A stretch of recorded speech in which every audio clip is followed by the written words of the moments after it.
by Soren Hough October 27, 2017. The London Film Festival sprawls across the city, from the café-laden streets of Shoreditch to the glamour of South Bank by the Thames. Cult cinemas like the Prince Charles and megaplexes like the Odeon off Leicester Square premiere films from around the world. This year, festival darlings like Sally Potter The Party and Azazel Jacobs The Lovers found themselves front and center against a backdrop of drama, comedy and experimental art. This was my first time navigating the London Film Festival, and I arrived with two goals in mind: first, to see as many animated films as I could, and second, to follow word of mouth to hidden gems. I was certainly successful in my pursuit of animation, which took me globe-trotting through films from Japan, Germany, Ireland and France. But it was my first movie of the London Film Festival, The Breadwinner, that set an impossibly high standard for the remainder of the event. Advertisement: The Breadwinner comes from Nora Twomey of Cartoon Saloon, an animation house based in Kilkenny, Ireland. Cartoon Saloon and their international collaborators made a name for themselves with an Oscar nomination for The Secretive Kells back in 2009, a fantastical retelling of how the Book of Kells was authored. In 2014, they landed another nomination with Song of the Sea, a somber tale of family and loss set in an aquamarine storybook facsimile of reality. In 2017, following a co-directing credit on Kells, Twomey has ventured out as sole director and taken the Saloon's focus away from the Emerald Isle for a portrait of Afghanistan. The film retains many of the hallmarks of Cartoon Saloon: boldly stylized characters and heavy themes paired with bittersweet triumph. But this is simultaneously a new kind of film with fine line work mimicking Arabic calligraphy, clothes with complex effects imbuing tactility and intricate light play as the lead character, Parvana Sara Chaudhry, races through Afghan markets. Even the color palette, a far cry from the dark forests of Kells and the ocean blue of sea, rests on subtle golds and browns, only pausing for splashes of color from food and candy, the ultimate treasure for the breadwinner's young protagonist. Twomey and her team, many of whom hail from an Afghan background, managed to tell a convincing story of female empowerment in Taliban-controlled Kabul. This is a harrowing story of a young girl who is forced to pretend to be a boy just to be treated with humanity. She finds a way to support her family while forces beyond her control work to tear them apart. From her mother Lara Sadiq, whose defining moment comes as she stares down an attacker with a burning stick in hand, to Parvana herself, the breadwinner reframes questions of gender equality in an environment where standing up can mean death. Advertisement: quite contrary to The Breadwinner, which I had anticipated for several years, I found crime thriller Let the Corpses Tan entirely on accident. The film screened at Rich Mix Cinema, my local independent theater, and I chose it at random between two LFF films which were set to show at the same time. It took me a while to grasp the film's direction, having read nothing about it beforehand, but I was deeply pleased to have found it.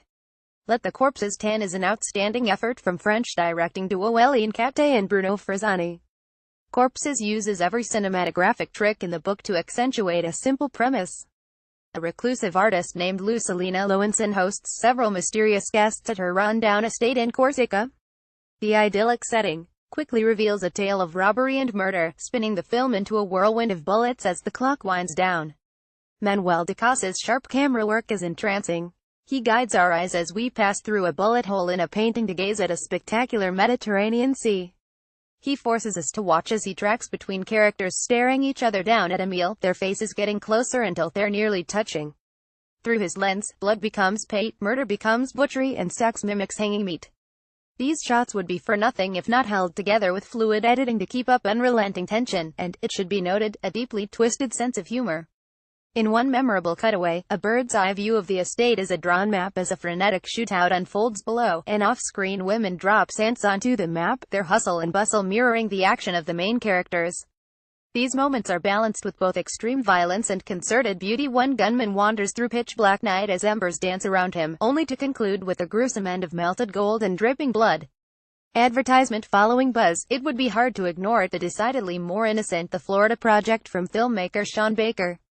The film highlights the phenomenon of low-income families living full-time in cheap motels in America. We watch as a world of adult poverty swirls around Mooney Brooklyn Prince, a young girl whose mother, Halle Brea Vinette, struggles to put food on the table. It's a heartbreaking film that offers a clear-eyed look at the cycle of poverty.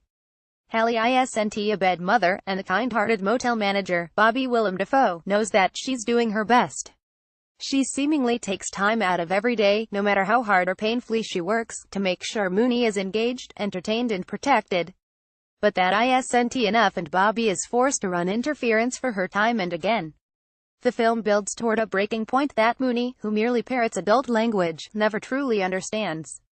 Baker was in London with leads Bria Vinette, Brooklyn Prince and Valeria Cotto, all wearing billowing dresses befitting royalty, along with surprise guest, Willem Dafoe.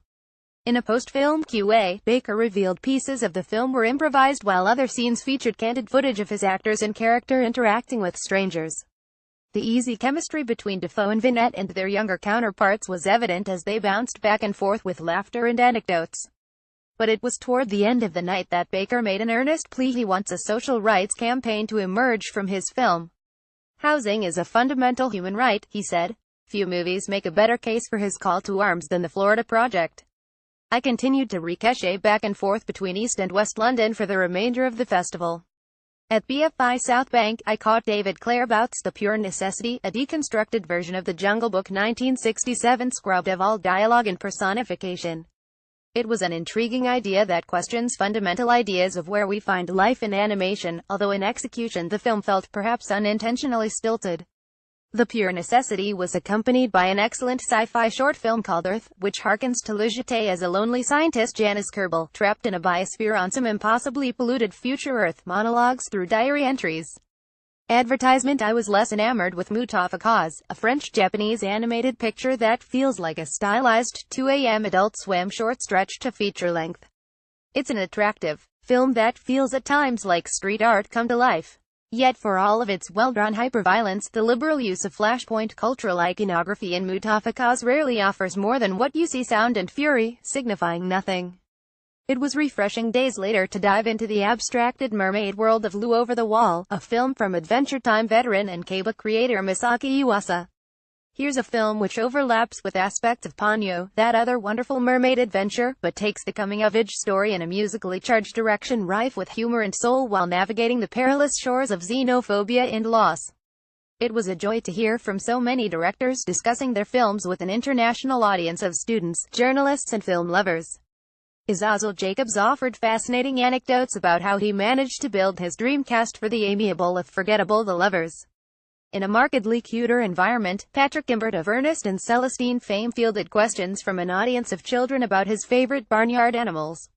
His new movie, The Painterly The Big Bad Fox and Other Tales, was a hit with his target demographic and I found myself laughing at the mischief right along with them.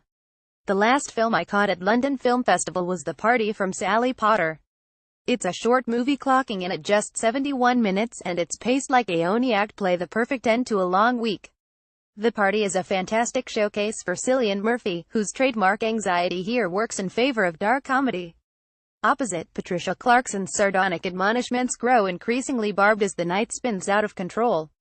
Previous article: Middleburg Film Festival 2017 Oscar hopefuls shine in Heart of Virginia, a special edition of thumbnails detailing the recent sexual harassment cases in the entertainment and tech industries.